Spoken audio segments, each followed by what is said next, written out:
It's my great pleasure to be here today to be part of the Wales Autism show, and it's so wonderful to see so many people turning out, and I hope today we will give you some very useful information about autism and, for my part, the law in relation to what to do when you're dealing with young people who need particular support and help. But what does the law do, and what can you do with it? About 25 years ago, I started out in my career in education. And I remember the very early stages when I began. I didn't know really what assessments of special educational needs was all about. I didn't understand the law one bit in relation to education. And the reason I say that is because, frankly, one can only imagine if a person who is skilled in the law was so confused. Heaven only knows how difficult it must be for parents who are not that skilled in that area. And I remember, because I began my case about dyslexia, it was a dyslexia case involving a young man who needed an assessment. And I fought the case all the way through to the tribunal and lost. And I remember thinking, oh my Lord, what have I done? And in failing in that case, I went away and sort of researched what the law was all about and won in the High Court eventually, and then at that very last minute, I got to the grips with the subject and I understood what it was all about. But it took me some time, I can tell you. But of course, since that case, it made national headlines because it was a leading case dealing with the powers and responsibilities of the tribunal. I became known in education and I started thinking, well, do you know what? I quite like doing this. And I got really heavily involved in special educational needs from a very early stage. And I guess it's a bit of an irony that later in my life, I had a son who himself has Asperger's. And so I can understand it from both perspectives. I can understand it from the perspective of professionals, and I can understand it from the perspective of a parent. And I'm no good at advising myself. I'm quite good at advising you, but advising myself is a real trick. It's really tricky, because one of the things that I have to confront with my son is a deep-rooted fear of getting older. He doesn't want to leave childhood behind, and he's frightened about the world, what it has, the things that you will be confronting. And today, really, I'm going to give you a very quick whirlwind through the law, as it currently is, and there's a lot on the horizon, because there's going to be huge changes shortly in store for the people of Wales. We've seen those changes in England. We've seen what's happened with the introduction of education and healthcare plans. But at the moment, the law is simply that if you've got a child with a learning disability, and that disability is likely to require support beyond that which is typically available within a mainstream school, you might require an assessment of special educational needs. And I say come back to that because it's a very important point, because the assessment is the foundation, determining what your child actually requires. And if those needs are sufficiently significant, then you might need the protection of what is a statement of special educational needs. Now, in Wales, I talk a lot on Facebook, and I hear so many stories, people telling me that, for example, in Wales, statements no longer exist. Local authorities say, we don't do that anymore. Well, let me tell you, statements do exist, and they will continue to exist until the inset of the individual development plan. And the statement is important because it guarantees the provision that the child should receive. It is the product of the assessment. It determines and describes the need, and then therein it describes the provision that's required to meet those needs. And importantly, this third point, the local authority has an obligation to comply with it. So, what do people do when they get a statement, and in what circumstances what can you do if the statement is not complied with? Well, one of the things that you often see is that the law is all about words, isn't it? It's about what do those words mean? What is it, what's written in that document that you can take to a court and say, enforce that please? Well, the statement will describe the provision, and if you use specific language within the document, for example, in the case of a child with autism, you might want to see typical things like the education of a child in a smaller class, a class where the distraction is limited, sensory issues are considered and dealt with, because lots of children with autism will have a sensory integration dysfunction. That will require support, maybe from a speech therapist, an occupational therapist, or certainly a speech therapist, and you're going to be looking at support not merely in relation to development of the expressive language, but the development of understanding how to use the language, the social use of language. And as we see a lot of young people with autism, when they begin their education right at the early stages at the primary sector, they sometimes survive in a mainstream school because there's one class, there's one teacher, there's a lot of play involved, and the sensory issues are generally combated. But when you go to secondary, it's a whole new ballgame. Different classes, long classrooms, big corridors, lots of stimulation, and then we see the problems. So typical things you'd want to ensure is specialist support, and if it's read there within the statement, you have the obligation to provide for it. And if the local authority fail to deliver that, then they will be in breach of their statutory duty. The post-16 law is a little different currently in Wales. I was involved in two of the leading cases that established the duties in relation to addressing the post-16 problem. I say there, is it a threat or opportunity? Well, one of the things is that when you come beyond school and you go into the college sector, your statement of special educational needs dissolves, it disappears. And instead, you have the obligation on the Welsh Government to undertake an assessment, which is called a learning and skills assessment, and that assessment sets out similarly to a statement, but doesn't have the same duty as a statement. You don't have the obligation to comply with it. So you, lawyers like I, have to try and construct arguments about how you can actually force government to provide. And the best way of describing it is by way of an example of the two cases that I was involved in, and I'll deal with it very quickly. The first is the case of Alloway and Bromley Council. I have permission from the clients to talk about their cases, by the way, so I'm not breaching confidentiality. But the Alloway case was about a young man who really wanted to, he had been educated in a certain way, he was very autistic, and he needed to remain in a specialist environment beyond school. And he'd been through the specialist environment all of his life, and the local authority in that instance, as it was in that stage, the local authority had the obligation to do the Section 140 assessment. This is an English case, but the same principles apply to Wales. And the local authority set out a load of different provisions within the assessment, but that provision was pretty much academic. It was saying things like, Trevor needs to have ongoing opportunities to develop his social skills. Trevor needs an opportunity or support to help develop his speech and language skills. Trevor needs support to combat and to provide for his motor coordination dysfunctions.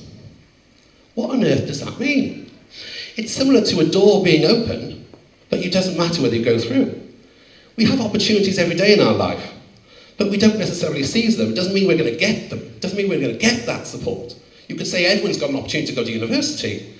That doesn't mean we actually go there. It doesn't mean that the person with autism will actually get the support that we all know, let's be honest, is needed.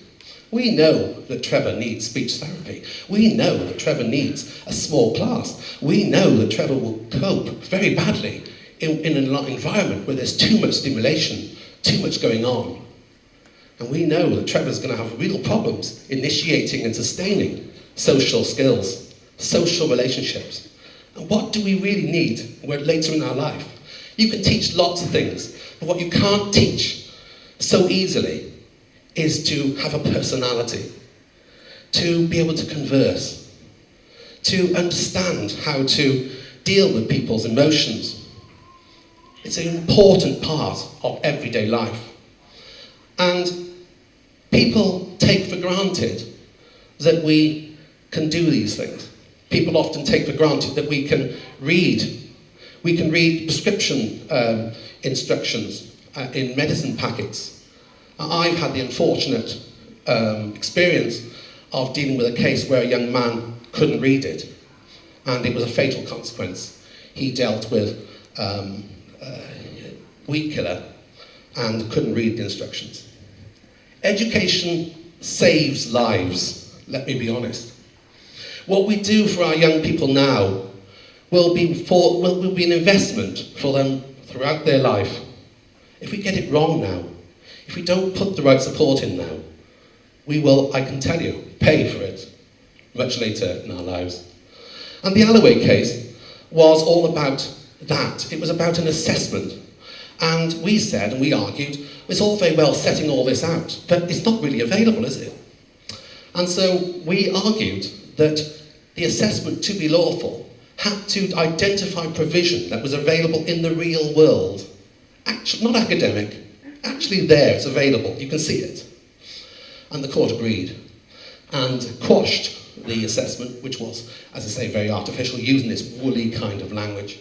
And the judge said, look, you've got to identify, please, what is actually needed and satisfy yourself that it's available in the real world. So I call that the case about academia. Then we had another case that followed, P in London Borough of Windsor and Maidenhead, similar case again. This time it was about a young man who needed support in a particular way at a Rudolf Steiner education. And he had been in a Rudolf Steiner provision all the way through his life and wanted it later in his life for social reasons and so on. And that case established that really the law requires not only an identification of what's available through the assessment in the real world, but also the placement, the actual placement that that child or young person should go to. In that instance, it was argued successfully that involved post-16 provision that followed the Rudolf Steiner approach. And that case was a very important milestone because we saw for the first time two cases that established really that the duty that doesn't exist to comply with the learning and skills plan really doesn't matter so much, because the assessment is the root issue. Because if you get that right, if you determine what's needed properly and you use the right experts, you can really tackle all sorts of problems that you might confront. Getting the assessment right. And sometimes the law can really help far more than, say, politics. And I always remember that I dealt with another case which was all about the Welsh Government proposals, as it was then. They're actually set now in stone. But the plan was that those with special educational needs, when they come to leave school, they would have a limit of post-16 provision. That limit would be 2 years, and in an exceptional case, 3, if it's exceptional. So if you leave school at the age of 16 and you acquire your 2-year support, you're pretty much out in the dark. You get 2 years into a college, and according to the Welsh Government literature, and actually it was published very recently, that they wanted to enshrine this into their procedure, although there was some backlash in relation to it, but 2 years was the limit. And I remember the case of a young man with Down syndrome who consulted me, requiring support later in his life at a well-known establishment called the Foxes, which was a catering establishment designed to support adults with learning disabilities who later want to acquire the kind of life skills and social skills and employability skills in the catering industry. And I remember seeing this young man, and I said to him, you know, what do you want? And he said to me that, I want what you got. What I want is to have a wife. What I want is to get married and have a job. Because that young man was being denied the chance to do the things that we all take for granted. And the parents were so wonderful. They camped outside the Welsh Government offices, and the BBC had a news bulletin that was talking about this story. We were campaigning for supporting this young man beyond the two years that he had previously received. And it led to a debate in the National Chamber, in National Assembly Chamber, and the arguments pretty much were, if you invest in your young people now, you will save so much money later. If you enable him to take that step beyond merely school and going into develop sort of skills that we take for granted as life skills, which is in fact an educational need, if we do that, we are less likely to be having to fund that young person later in his life. And the argument ensued, but regrettably didn't get anywhere until the family came to see me. And I argued that that was unlawful. It's a breach of equality, let's be honest. I mean, the law as it was then was the law of discrimination, the Discrimination Act. And I argued that any procedure that sought to limit the provision to young people who, because of their disability, might require support beyond that which you might typically otherwise provide the general population is plainly wrong. It's plainly unlawful. And I said, okay, you want to argue that? I'll take you to the courts. They backed down, and that lovely young man went on to Fox's College and secured his future. So it was a wonderful story, really. But there's so many people that don't really have access to that kind of advice, and it's a real problem because the internet will tell you things, and people talk on the streets and say statements don't exist, and there's all sort of changes in store. And don't worry, very recently I had to deal with a Facebook request, and it was I'm just checking the time. The Facebook request was over providing advice to someone who was told by Blanai Gwent local authority that they didn't need or they wouldn't receive one-to-one support, even if it was written into their statement. Don't worry, because the statement wasn't in existence, they said, it doesn't exist. And the question simply was, well, can you get one-to-one support if it's written in the statement? Is it going to change when the law changes now, next year? And there are some significant changes next year.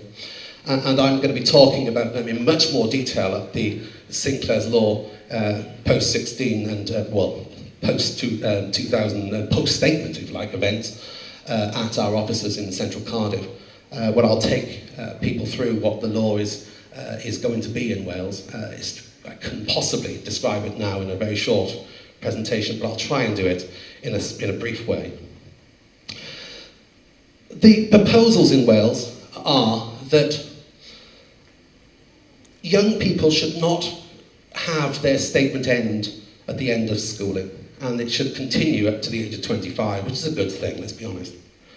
And if there's a dispute in relation to whether there should be whether there should be an assessment, or whether there should be particular provision written into what will then be called the individual development plan, you can take that dispute all the way to the tribunal. You don't have to bother with the courts, because the courts and judicial review are not really the right way to ask a judge who hasn't a day's experience in the law of education, really, or special educational needs provision, about what should go into a particular plan. I mean, that's a job for the specialist tribunal.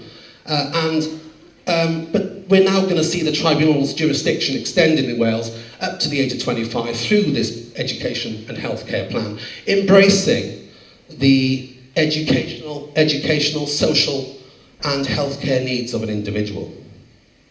So, you often see that what is really education? Is it simple learning English and maths? Or does it involve more than that? Does it involve understanding how to converse?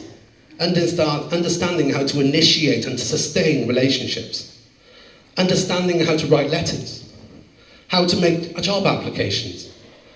Understanding how to deal with difficulties that often arise and confront us later in our lives? Life skills.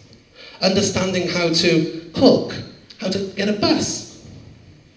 And my son, who's high functioning, struggles sometimes with these kinds of things. He wants to do and go on buses and so on, but it's a bit nerve-wracking. It's quite frightening.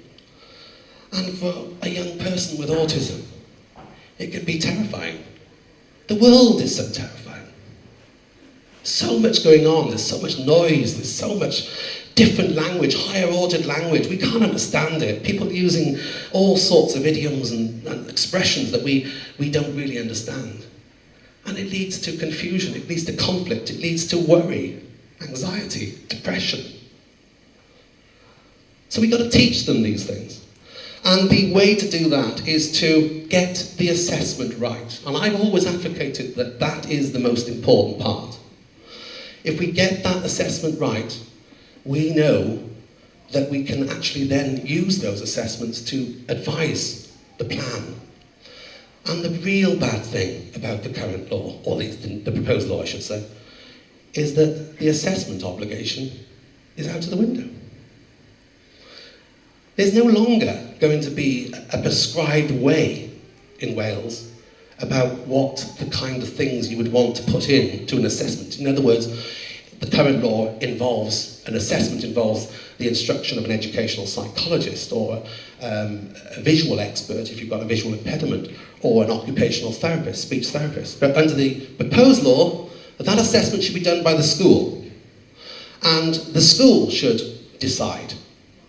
And I expressed very deep concern in relation to that, not least because the parental-school relationship is sacred. We should never be trying to drive conflict into that relationship.